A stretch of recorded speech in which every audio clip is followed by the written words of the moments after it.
This is Sandy with GlobalMana. Energy independence is a top priority for the US military. We recently sat down with Sierra Energy CEO Mike Hart to talk about the US Army's interest in the fast talk system. We had this great idea, but how do you actually prove it?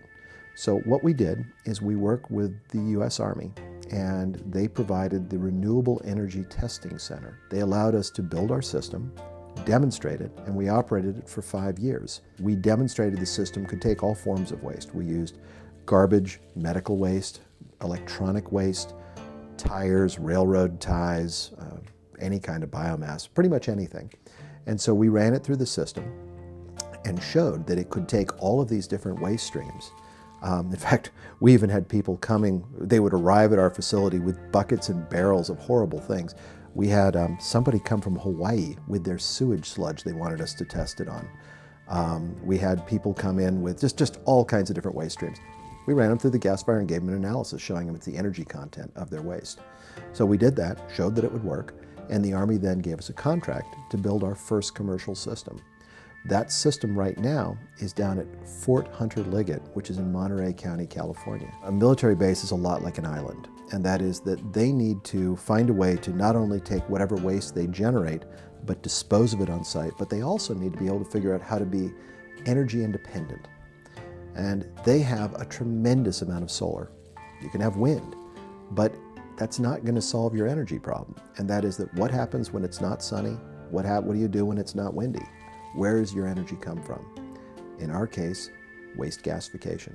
It's 24 hours a day, 7 days a week, base load power at extraordinarily low cost.